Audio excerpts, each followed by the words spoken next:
ಎಲ್ಲರಿಗೂ ನಮಸ್ಕಾರ. ವಿಧಿ ಕನ್ನಡ ಯೂಟ್ಯೂಬ್ ಚಾನೆಲ್ಗೆ ಸ್ವಾಗತ.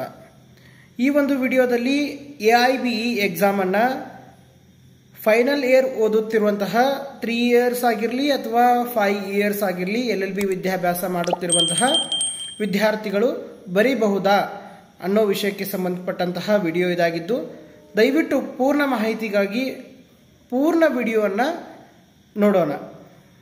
AIBE ಎಕ್ಸಾಮ್ನ ನೋಟಿಫಿಕೇಶನ್ ಈಗಾಗಲೇ ಬಂದಿದ್ದು, ಅದು AIBE 19th ಎಕ್ಸಾಮಿನೇಷನ್ ಆಗೈತಿ. ಈ ಒಂದು ಎಕ್ಸಾಮಿನೇಷನ್ನ ಅಪ್ಲಿಕೇಶನನ್ನು ಹಾಕಲಿಕ್ಕೆ 3ನೇ ತಾರೀಕಿನಿಂದ 3/9/2024ನೇ ತಾರೀಕಿನಿಂದ ನಮಗೆ ಅನುವು ಮಾಡಿಕೊಡ್ಲಾಗೈತಿ. ಆದ್ರೆ ಕೆಲವೊಂದಿಷ್ಟು ಗೊಂದಲಗಳಿದ್ದು, ಫೈನಲ್ ಇಯರ್ ಓದುತ್ತಿರುವಂತಹ ವಿದ್ಯಾರ್ಥಿಗಳು AIBE ಬರೀಬೋದಾ ಅಥವಾ ಬರೀಹಕ್ಕೆ ಬರಂಗಿಲ್ಲ, ಅಥವಾ ಹಿಂದೇನಾದರೂ ಬ್ಯಾಕ್ ಇತ್ತಂತ ಸಂದರ್ಭದೊಳಗೆ ಅವರು AIBE ಅಪ್ಲಿಕೇಶನ್ನ ಹಾಕ್ಬೋದಾ ಅನ್ನೋದನ್ನು ಕೆಲವಷ್ಟು ಗೊಂದಲಗಳಿಗೆ ಸುಪ್ರೀಂ ಕೋರ್ಟ್ ಏನು ಮಾಡೈತಿ, ಕೊನೆಯ ವರ್ಷದ ಓದುತ್ತಿರುವಂತಹ ವಿದ್ಯಾರ್ಥಿಗಳು ಕೂಡ AIBE ಎಕ್ಸಾಮನ್ನು ಬರೀಬಹುದು ಅಂತ ಗೈಡ್ಲೈನ್ಸ್ಗಳನ್ನು ಈಗಾಗಲೇ ನೀಡೈತಿ. ಆದ್ದರಿಂದ ನಾವು ಯಾರು 3 ಇಯರ್ಸ್ ಆಗಿರಲಿ 5 ಇಯರ್ಸ್ ಆಗಿರಲಿ ಅಂತಿಮ ವರ್ಷದ LLB ವಿದ್ಯಾಭ್ಯಾಸ ಮಾಡ್ತಾ ಇದ್ದೀವಿ, ಒಂದು ಕಂಡೀಷನ್ ಐತಪ್ಪ. ಯಾವ ಕಂಡೀಷನ್ ಅಂತಂದ್ರೆ, ಅದು ಹಿಂದಿನ ಯಾವುದೇ ಸೆಮೆಸ್ಟರ್ನಲ್ಲಿ ಯಾವುದೇ ಬ್ಯಾಕ್ಲಾಗ್ ಇರಬಾರ್ದು.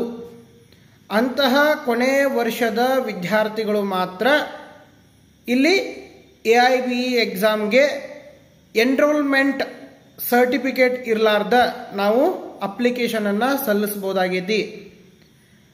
ಇದು 25 ಸೆಪ್ಟೆಂಬರ್ 2024 ಇರ್ತೈತಿ. ಹೀಗಾಗಿ ಯಾರ್ಯಾರು ಕೊನೆ ವರ್ಷದ LLB ವಿದ್ಯಾಭ್ಯಾಸ ಮಾಡಕತ್ತೀರೋ ಅಂಥವರು ದಯವಿಟ್ಟು ನಿಮ್ಮ ಹಿಂದಿನ ಯಾವುದೇ ಸೆಮ್ಗಳ ಬ್ಯಾಕ್ಲಾಗ್ ಇರಲಿಲ್ಲಪ್ಪ ಅಂತಂದ್ರೆ ಬೇಗನೆ ನಾವು AIBE ಎಕ್ಸಾಮ್ಗೆ ಅಪ್ಲಿಕೇಶನನ್ನು ಸಲ್ಲಿಸೋಣ.